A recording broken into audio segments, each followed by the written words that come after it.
El doctor Andrés Páez tuvo en una sesión del Congreso realizada antes de ayer un duro intercambio verbal con la gente del gobierno e incluso con el fiscal general, el doctor Páez, esta mañana aquí en los estudios de Teleamazonas. Doctor, ¿cómo está usted? Buenos días. Gracias, buenos días. Lo vi enérgico, protestando porque el proyecto de reformas del gobierno es, según decía usted, tibio y por lo tanto absolutamente insuficiente. ¿Por qué? Bueno, yo creo que todos los proyectos de reforma tienen algo de positivo y hay que hacer un compendio de estos proyectos. Creo que la resolución de impulsar un solo proyecto unificando las diferentes propuestas es lo ideal en función de del tiempo que nos va a tomar, y me parece que, por ejemplo, en el proyecto Alianza País es rescatable esto de que no pueda haber apelación al auto de llamamiento a juicio, y en los otros proyectos también hay hechos destacables, pero lo que yo he dicho es lo que dije en la campaña electoral, y yo estoy honrando lo que dije en la campaña electoral. Aquí hay una trilogía de impunidad compuesta por algunos, no todos, algunos jueces corruptos, la propia delincuencia y un ejército de abogados pillos que no se dedican a defender sino a entorpecer el curso de la justicia.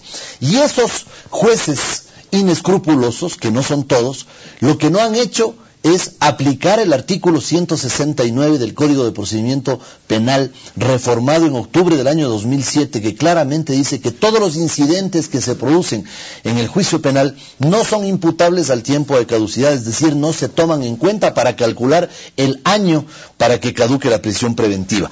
Y estoy indignado realmente de que haya un funcionario del gobierno que diga: yo estoy feliz y deben aplaudirme porque sacaba 7,000 presos de las cárceles. ¿A quién se refiere? Bueno, al doctor Pazmiño de la Defensoría Pública Penal, porque eso sí es el colmo, ya que, Jorge, yo le he dicho ese día al presidente de la Asamblea: vamos a investigar quiénes son los que han salido de las cárceles. ¿No se supone que son pequeños traficantes por excepción, de medio pelo? Por excepción han salido algunos autores de delitos de bagatela, de delitos de pobreza, que sí los hay. Pero ¿cuál es el problema del delincuente de pobreza que se roba una funda de pan, una bolsa de manzanas?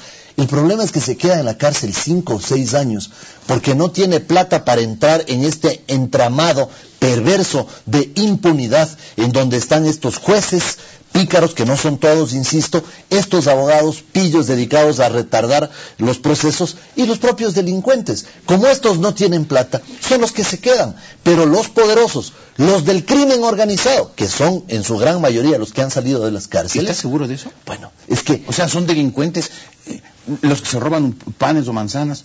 Esos son los que quedan. Esos son los y que los que salen son los que tienen padrinos poderosos. Y además los recursos para salir. Entonces el doctor Pazmiño está feliz de haber sacado 7,000 delincuentes, muchos de los cuales son peligrosos. Ah, sí, pero claro, son muchos. Reincidentes. Muchos de ellos. Están otra vez en las calles asaltando. Y muchos de ellos han sido otra vez detenidos. Y muchos de ellos otra vez están a punto de salir porque nuevamente están en esta maniobra que es la que le tiene al país a merced de una ola delincuencial sin precedentes en la historia. Entonces, ¿qué es lo que yo digo? Hay que sancionar la reincidencia. El reincidente no puede acceder a fianza. El reincidente tiene que ser rehabilitado porque son seres humanos, tienen derecho a vivir en condiciones de dignidad. No pueden estar tampoco hacinados 12 personas en una celda de 2x2, es una barbaridad. Pero eso es una responsabilidad del gobierno, que en materia de rehabilitación social tiene cero. En materia de rehabilitación social tiene cero. Entonces hay que hacer rehabilitación social y hay que dejar de culparle a la policía, porque esa es la muletilla de toda la vida. La policía es la responsable. ¿Cómo así? Si los policías lo que están haciendo es poniendo en juego su propia vida para combatir a la delincuencia, y están jugando al gato y al ratón, pues, porque van, capturan a la banda, y a las 24 horas vienen los jueces y les ponen en libertad a bandas de delincuentes que no se están robando una joyería o asaltando un banco para dar de comer a sus hijos. Esto ya es del crimen organizado que se ha valido de una parte de las reformas del año 2009, marzo del 2009, para hacer todas estas fechorías. O sea, aparte, usted dice, aparte de la liberación de esos 7,000 presos, las reformas ordenadas por el gobierno al congresillo son responsables de la, en parte por lo menos, de la ola de delincuencia. Es responsable de una parte de esas reformas, porque esas reformas también tuvieron elementos positivos.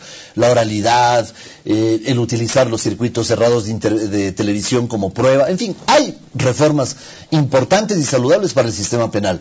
Pero esas reformas que proyectaron un mensaje de permisividad, un mensaje de que hagan nomás, que no importa. Un mensaje, pobrecitos los delincuentes, eso lo que ha hecho es estimular la delincuencia y lo que ha hecho es que el país viva una ola inusitada de violencia. Jorge, en el Ecuador hay barrios, aquí en la capital, hay barrios en los que después de las 5 de la tarde no se puede salir porque están virtual y materialmente tomados por la delincuencia. En el norte, en el centro, en el sur de la ciudad pasa lo mismo. Tengo en el correo electrónico unos mensajes de gente que realmente a uno le espeluzna escuchar cómo en una casa ingresan los ladrones, maltratan a todo el mundo y se van llevando una niña de 8 meses de edad para luego abandonarla.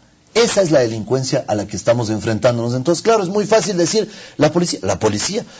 ¿Qué policía? Si la policía lo que está haciendo es usando sus pocos recursos para luchar contra la delincuencia. Pero aquí hay esta trilogía de estos jueces a los que sí les vamos a investigar y les vamos a demostrar ante el país cómo es que han hecho para no aplicar el artículo 169 y facilitar la salida de un enorme número de delincuentes. ¿Y los abogados pillos que dice usted también? Por supuesto que son un ejército porque no se dedican a defender causas, no se dedican a hacer instrumentos de justicia, sino solamente a entorpecer, ¿no?, y dilatar los procesos para que pase el tiempo y los jueces queden habilitados para dictar estas órdenes de salida de los detenidos que salen sin ser sancionados, sin ser rehabilitados y, claro, regresan a la sociedad. Claro. ¿A quién no regresan a rezar, pues? Una pregunta final con una respuesta corta, por favor, doctor Páez. ¿Hay en el gobierno suficiente apertura, y usted tuvo esa reunión incluso con el fiscal general, para hacer reformas, a sus propias reformas y cambiar lo malo que hubo en esa reforma del gobierno? Ojalá así sea. Pero que yo creo que la iniciativa del presidente de la Asamblea fue buena, de llamar a los involucrados, de unificar los procesos y de dar paso a las reformas. Creo que ese es un buen primer paso. Pero si es que entorpecen las reformas y si pretenden comernos el cuento haciendo un cambio de unos 3 artículos en lugar de hacer 8 o 10 reformas que son trascendentales, yo vendré aquí con la lista de los legisladores que sean los que siguen en el plan de proteger a la delincuencia. Y diré nombre por nombre los legisladores que están en contra de las reformas penales que el país necesita, e iré por todos los medios de comunicación, aun cuando pretendan echarme del Congreso, porque eso yo no le tengo ningún temor. Ya estamos curados de espanto, y lo que sí le puedo decir es que si algo bueno podemos hacer por la ciudadanía es poner al descubierto a quienes están en defensa de la delincuencia y quienes estamos defendiendo a la gente honrada y trabajadora que necesita que sus ciudades vuelvan a ser suyas. Hágalo, doctor Páez. No, ya que dicen que la patria es de todos, pues nosotros queremos que las ciudades también sean de la gente y que la gente pueda transitar, trabajar y libremente estar en sus ciudades y no al acecho del AMPA que ha encontrado en el Ecuador. Gracias, doctor Páez. Hágalo. Denuncia a esos legisladores que protegen a la delincuencia. Aproveche que todavía, por lo menos todavía, hay algo de prensa independiente y libre en el Ecuador. Pronto, al ritmo actual, ya no habrá cómo denunciar estas cosas. Pero mientras haya, denúncielo, doctor Páez, que el país debe saber a través de la prensa independiente lo que está pasando.